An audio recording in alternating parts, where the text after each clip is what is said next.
얼마 전에 어떤 목사님의 그 안수식을 찾아보았습니다. 그 시간에 어떤 목사님께서 안수 받으신 목사님을 향해서 권면하는 말씀이 생각이 납니다. 앞에 목사님이 앉아 있었습니다. 그 옆에는 사모님이 앉아 계셨고요. 두 자녀가 앞에 앉아 있었습니다. 먼저 목사님에게 권면합니다. 목사님, 절대 설교하실 때에는 정치 이야기를 하지 마십시오. 온전히 성경 말씀만 전하시기 바랍니다. 사모님에게 권면합니다. 사모님, 목회의 반은 사모가 합니다. 사모의 역할을 못할 때에는 왜 사모가 되어서 저 일도 못한다고 이야기할 것이고, 잘하게 된다면 사모가 이것저것 나선다고 말할 것입니다. 그래도 꼭 참으십시오. 그게 사모의 자리입니다. 자녀들에게 권면합니다. 자녀들이여, 그 교회에 충성을 다해 섬기십시오. 여러분은 작은 전도사입니다. 요즘 우리들의 교회 아닙니까? 맞습니다. 안수는 목사 한 사람이 받았습니다.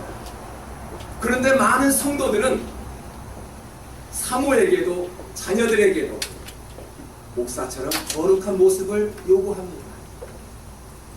만약 그것을 잘못하면 나쁜 목사요, 나쁜 사모요, 나쁜 자녀라고 이야기할 것입니다. 요즘 우리 교회들의 모습입니다. 오늘 성경에서도 보니까요, 나쁜 아이들이 등장하지요. 그 아이들의 아버지가 목사였습니다. 참 엘리의 아들들은 오늘 성경에 보니까 나쁜 아이들로 이야기를 합니다. 그들은 예배를 드리기 위해서 준비하는 성도들을 앞에 나아가 음식을 만들고 있을 때 포크를 들고 다니면서 고기를 훅 찍어서 들고 나왔습니다. 예배의 모든 것들을 방해하는 그러한 보기 좋지 않은 모습을 하였습니다. 자기 멋대로 신앙생활을 하였던 이 아이들을 가리켜 성경은 이렇게 표현합니다. 행실이 나빠 여호와를 알지 못하더라. 같은 말씀으로 표현을 하죠. 본문에 나오는 이 말씀을 보니까 엘리 목사는 자녀 교육을 잘못시켰구나 라는 그런 생각을 갖지 않으십니까? 성경에서 지금 이야기하고 있는 것은 엘리의 가정 이야기가 아닙니다. 한마디로 이스라엘을 향해서 하나님의 영광이 떠났다. 하나님의 궤 안에서 모든 것들을 빼앗겨 버렸죠. 하나님의 궤를 지금 빼앗겨 버렸어요. 그래서 하나님의 영광이 이스라엘에서 떠났다라고 표현을 합니다. 이처럼 엘리의 가정을 통해서 이스라엘 전체를 지금 우리에게 말씀해 주고 있는 것입니다. 4장 22절을 한번 보실까요? 하나님의 궤를 빼앗겼으므로 영광이 이스라엘에서 떠났다 하였더라. 한마디로 언약궤를 빼앗겼다는 것은요, 무엇을 빼앗겼다는 이야기입니다. 언약궤 안에 뭐가 들어있다고요? 쌍난 지팡이, 또 항아리가 들어있죠. 또 돌판에 새긴 십계명이 들어있죠. 그 자체를 빼앗겨버렸다는 것은 뭐예요? 지팡이는 무엇을 의미하죠? 모세가 홍해를 걸을 때 지팡이를 들고 기도해요. 기도를 잃어버렸습니다. 돌판에 새긴 그 십계명, 하나님의 말씀을 잃어버렸습니다. 만나에 담긴 항아리, 만나 설교를 제가 많이 예를 들어주셨죠. 예배를 잃어버렸습니다.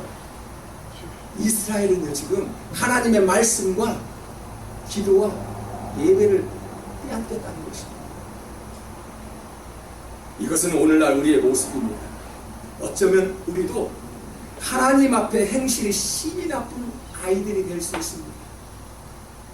엘리의 자녀들처럼 사명자의 모습은 갖추었으나 그 안에 부활의 생명은 없는 것입니다. 하나님께서 사명을 잘 감당할 줄 믿고요, 우리에게 직분을 허락해 주셨지요.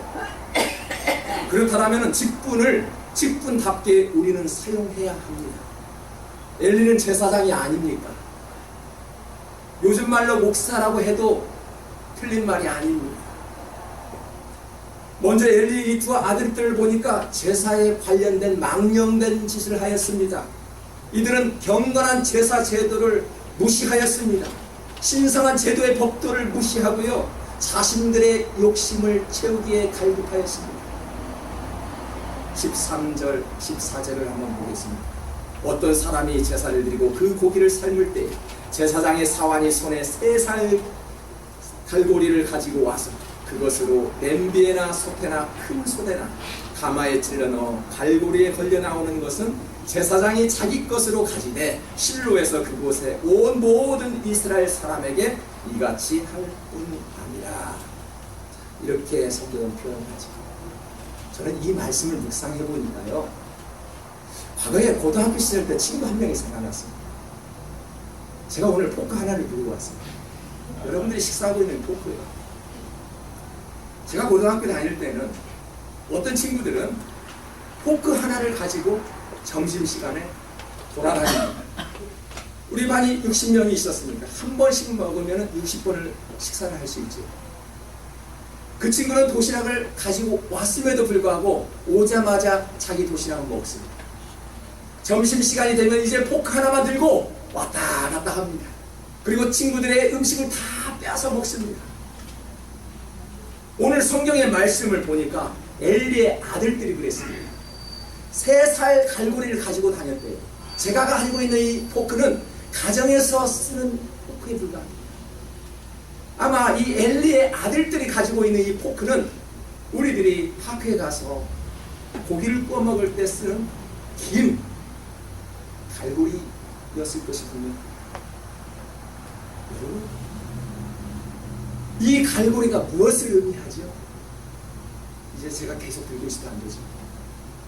이 갈고리가 의미하는 것이 있습니다. 이 엘리의 아들의 이 두 아들은 이 갈고리를 다니면서 예배를 방해하고요, 성도들이 음식을 만들 때 달라고 요구를 했고요, 주지 않으면 내가 누군데라고 하면서 큰 소리를 쳤던 사람.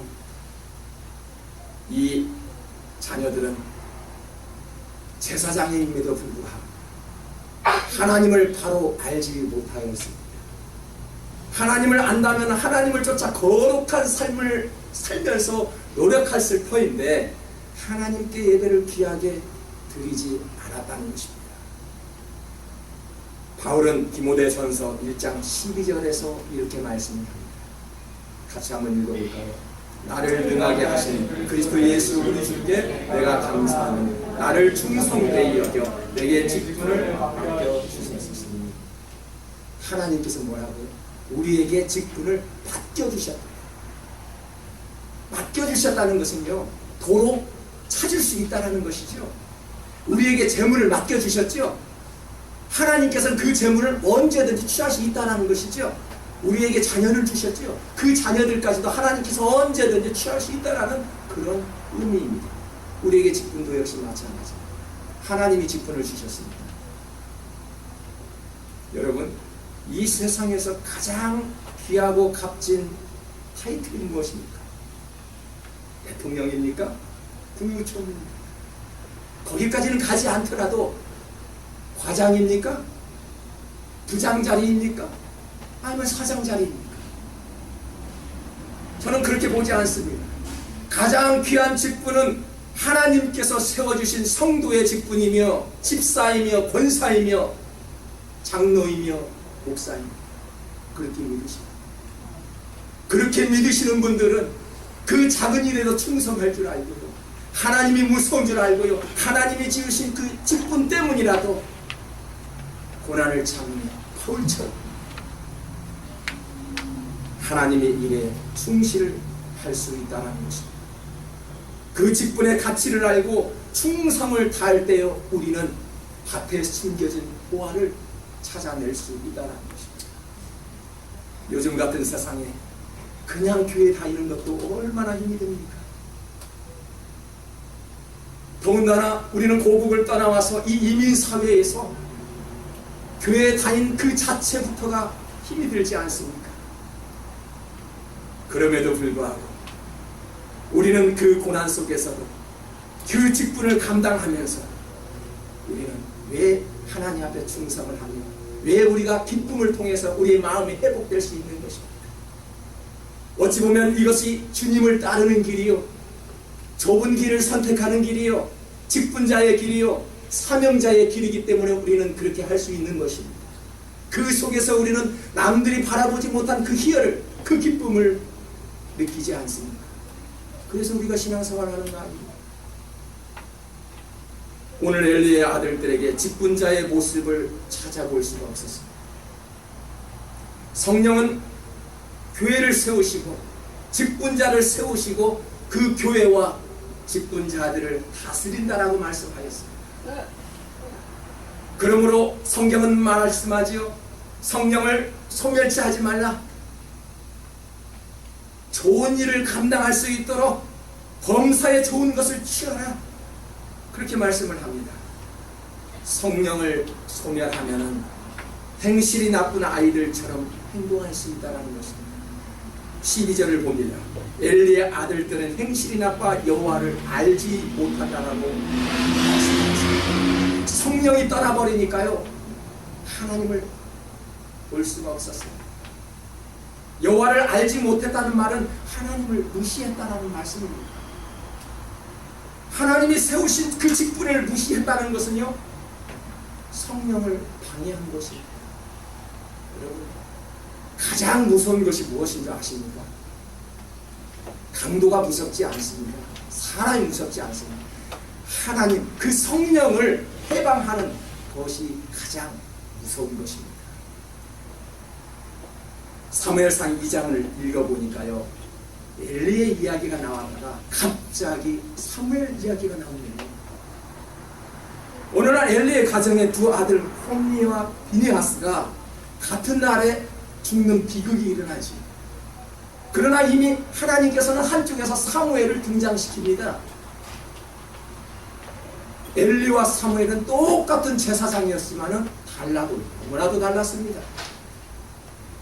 9장으로 한번 가보니까요, 사무엘이 이제 왕으로 세움을 받지요. 얼마 후에 사울을 세우자마자 하나님께서 후회하셨다라고 말씀하셨습니다. 15장으로 넘어가 보니까요, 다윗이 갑자기 등장하네요. 다윗은 목동 출신입니다. 사람들이 알아주지 않은 그 천하고 천한 그런 출신인데도 불구하고 하나님께서 다윗을 왕으로 들어 사용합니다. 사울과 다윗은 똑같은 왕이었지만 달라도 너무 다른 모습으로 사무엘상에 나옵니다. 여러분, 사무엘상에서 주고자 하는 메시지가 무엇입니까? 여호와 신이 나가면, 성령이 떠나가면은 아무리 큰 재물과 아무리 큰 권력을 가지고 있을지라도 하나님께서 끌어내리신다는 것입니다. 사무엘상의 메시지입니다. 그래서 우리는 성령이 떠나지 않도록 간직해야 하고, 성령을 방해해서는 절대 안 된다는 것입니다. 믿음이라는 것이 무엇입니까? 직분의 이름이 그렇게도 중요합니까? 믿음이란 직분의 이름이 중요한 것이 아니라 무릇 지켜야 할 만한 나의 마음과 행실을 지켜야 한다라고 말씀하였습니다. 계시록에서 예수님이 사대 교회에게 말씀하시기를 행위가 온전치 않음을 지적하였지요. 그리고 난 후에 너가 살았다 하는 이름은 가졌으나 죽은 자라 고백하였습니다. 무슨 말씀이에요? 더 심각하게 말씀한다면 생명책에서 이름을 지워버렸다는 것입니다. 절대로 이기는 자가 되지 못한다는 것입니다. 우리가 교회 안에 들어왔다, 성도라고 착각하는 오늘날 우리 신자들에게 행실이 나쁜 엘리의 두 아들들을 왜 지금 보여주고 계신지, 올바르게 예배하는 것이 하나님을 사랑하며 경외함이 으뜸이 된다는 것입니다. 엘리의 아들들이 바르지 못했던 것이 무엇일까요? 예배를 드리지 않았습니까? 이 엘리의 아들들은 예배의 자리에 찾아왔습니다. 엘리의 아들들은 제물을 드리지 않았습니까? 더 좋은 것으로 하나님 앞에 제물을 드렸습니다. 그런데 이들은 예배를 예배로 보지 않았습니다. 본문 17절을 보겠습니다. 이 소년들의 죄가 여호와 앞에 심히 크면 여호와의 제사를 멸시함이었더라. 이들은 제사장의 직분을 남용했지요. 예배라는 규칙도 없었습니다. 율법대로 짐승을 태워 불살라야 했는데 고기가 익기 전에도 포크를 찔러 주워 먹었습니다. 성도들이 음식을 차리고 있을 때 자기의 직권을 남용하며 음식을 빼앗아갔습니다. 이러지 마세요 라고 말씀했을 때 무슨 소리야, 내가 여기에서 얼마만큼 영향력을 행사하는 나를 몰라보고 그렇게 외쳤을 것입니다. 심지어는 제사를 위해 봉사하고 있는 여인들과 동침하는 등 종교적인 죄악을 저질렀을 뿐만 아니라 윤리적인 죄악까지 저지르고 말았습니다. 어느 날 이 아들의 아버지 엘리가 아들들을 불렀습니다.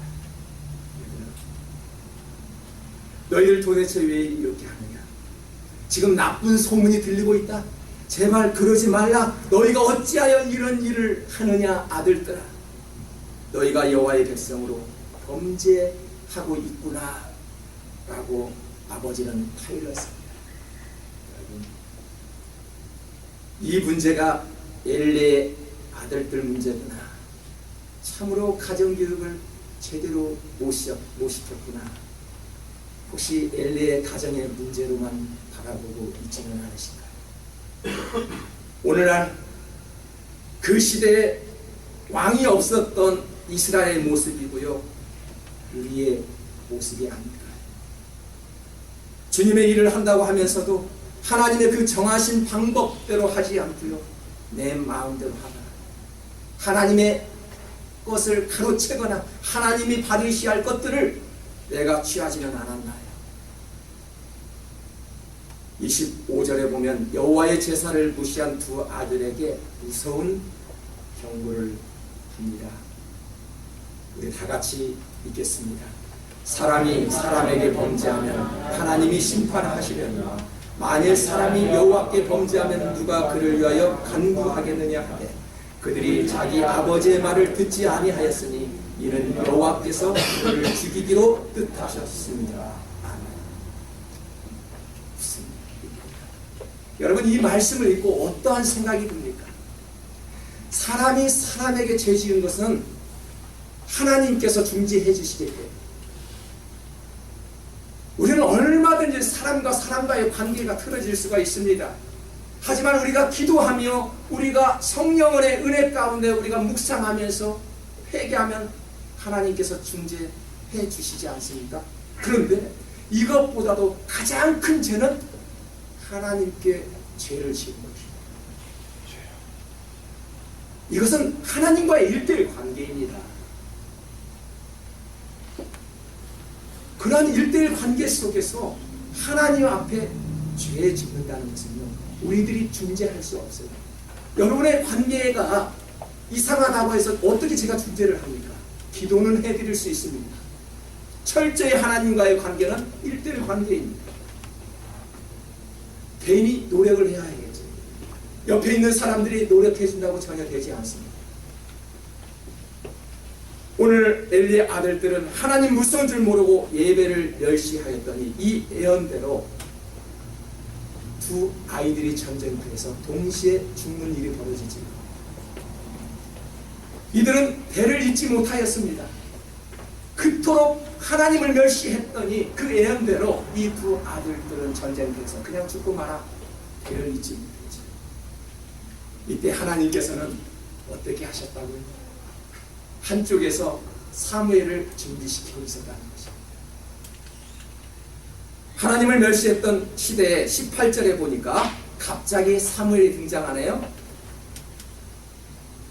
사무엘이 어렸을 때 세마포 옷을 입고 여호와 앞에서 섬겼더라.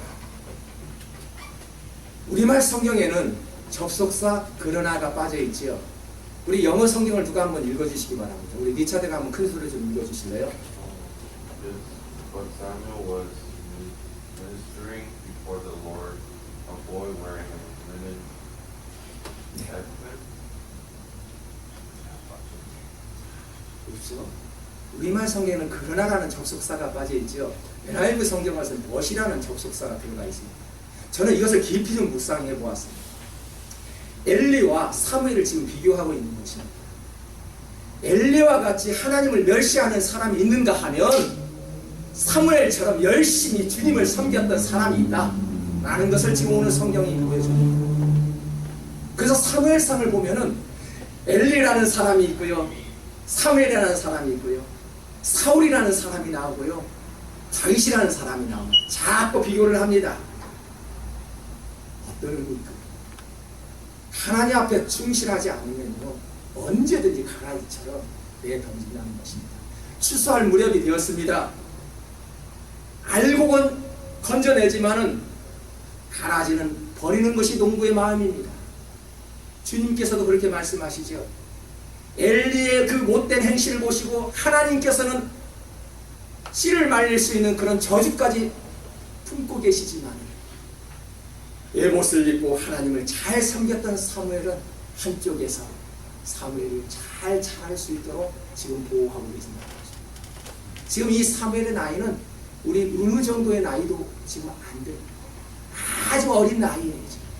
그런데 한쪽에서는 하나님께서 그 아이들을 잘 보살피고 있다는 것입니다. 하나님은요 사람을 통해서 일을 하게 만드시죠. 짐승을 통해서 일하게 하지 않습니다. 하나님께서 생기를 불어넣으신 그 사람을 통해서 일하게 하시는데요, 하나님을 멸시하고 예배를 멸시하는 그런 사람들은 버리시고요, 사무엘처럼 여호와를 섬겼던 그 사람들을 통해서 지금도 일하시고 계신다는 것입니다. 저와 여러분, 엘리의 모습을 닮지 아니하시고 사무엘 같은 모습을 닮아가서 하나님의 일을 동참해 주시지 않을까. 저와 여러분이 어느 곳에서 섬기든 간에 사무엘과 같은 모습 속에서 여호와만을 섬기며 주님만을 섬길 수 있는 그런 어린 아이와 같은 신앙으로 주님을 섬기고 싶은 마음이 들지 않습니까? 하나님께서는 그런 예배자의 모습을 찾고 계신다는 것입니다. 오늘은 주일입니다. 예배하는 것이 하나님을 사랑하며 경외하며 으뜸이 되는 것입니다. 너희의 착한 행실을 보고 하늘에 계신 너희 아버지께 영광을 돌리라. 우리의 모습을 보시고 많은 믿지 않는 사람들이 주님 앞에 나올 수가 있대. 굳이 전도해야 될 필요가 없다고 생각합니다. 우리의 착한 행실을 보시고 세상에 나아가게 되면은 우리의 모습을 보시고 우리 박 목사님 너무 착한 행실, 우리 권사님의 모습들을 보니까 너무 착한 행실, 저 교회를 나도 한번 나가봐야 되겠지, 그들이 믿는 그 하나님을 나도 섬겨봐야 되겠지 라고 말하지 않을까. 우리 모두가 선한 마음입니다. 선한 믿음을 가지고 다른 예배자로 나아가 오늘 사무엘처럼 아름답게 쓰임받는 하나님의 자녀가 될 수 있도록 주님을 축복합니다. 하나님